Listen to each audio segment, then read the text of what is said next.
I think that's really cool to talk about the social stuff, right? Especially because you guys really only ever been rivaled by, I would say probably SCUSA with what Tom's had through Ortenberger. You've done this, you did the SCUSA Winter Nats at Cal Speed. Was it 2019, right? Yep. If I'm not mistaken. So you've seen that.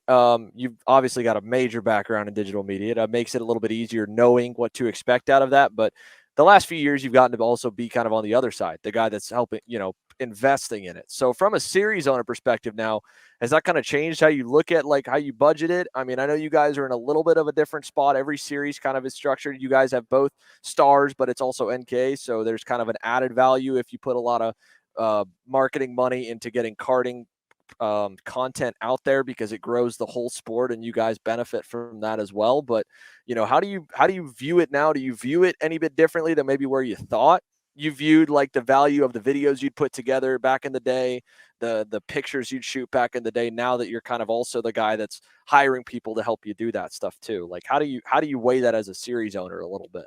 Yeah, I think you know, one of the most critical things you can do as a business owner, manager, anything like that, is don't screw up the things that are working. So when I first started with Joe in the series that we were doing before Stars, I just managed the social media stuff. And throughout the year, Joe and I became close. I started doing a lot more of the like public relations, talking to drivers and teams.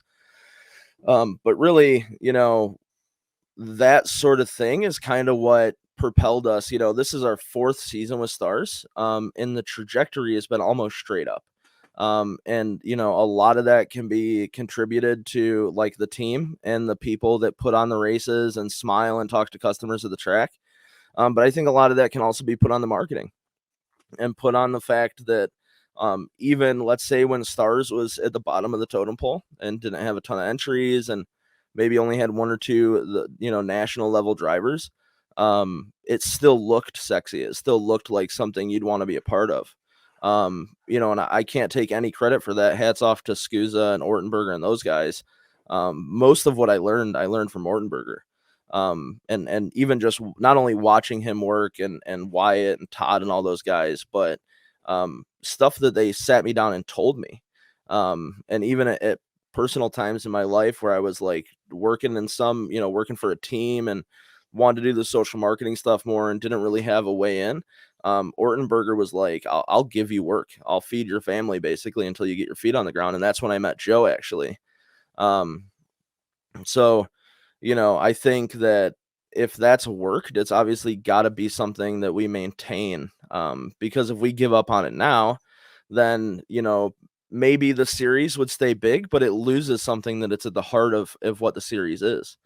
Um, and so that's really important, I think, to not just forget the things that got you to where you are, and just change and kind of let your core values go, and obviously putting effort into our marketing is one of our main core values.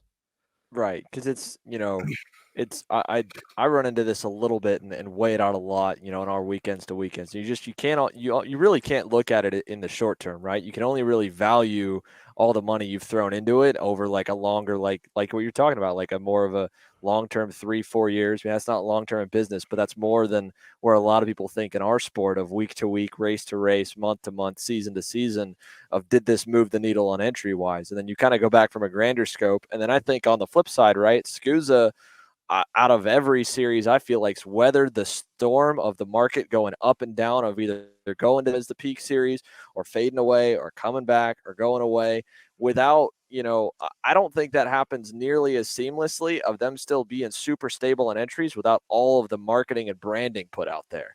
We talked to some guys here. I've got some buddies, just like you do through karting that we met around the world. And part of it is they know Scusa because they've raced the Supernats. And the other part is like when they think of like American national kart racing, that's all the content they've seen online for the last 10 to 15 years. So Yeah. that's the series they think to follow. And we can see it on the numbers here too. I mean, those, USPKS comes really, really close, but to be, or sometimes evens it, but it should be out punching its weight because it's got an extra 50 entries. So you'd think that's an extra number of 50 drivers, families, and friends that would tune in on top of the standard following. But Scusa's got like they don't. I mean, in the same way, Super One over in England. That's not the biggest series and hasn't been for a while, but that's the series that everybody thinks of because those guys would put tape delay race replays on YouTube for years, Yeah. and it makes you stay around longer. It's almost like a stability thing just as much as it's a growth thing, I feel like, and how volatile our sport can be. Well, and people don't realize how lucky we've been content-wise in the sport of karting. Like, if I think back to, I think probably 2010, 2011, you start seeing like John Schaffner and Wyatt Lloyd are posting videos. It's like 240 frames per second, karts in Lancaster jumping curbs and hitting the ground, and sparks go everywhere.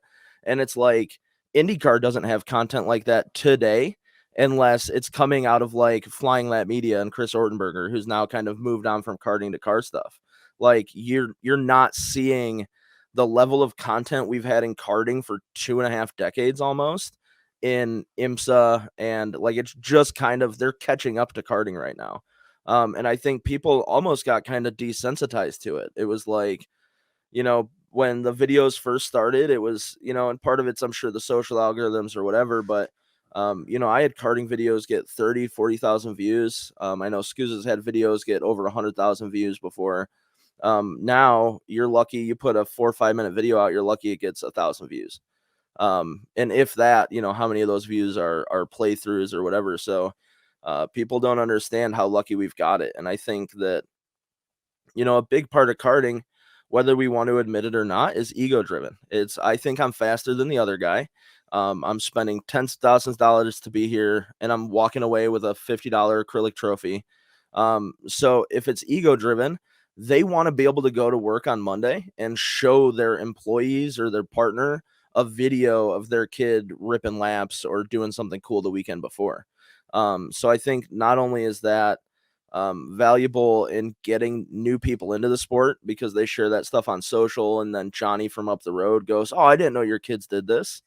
Right. But it's also part of the value of the people that spend this money to go run these big races. They expect to leave that race feeling like rock stars, and that's part of the deal too.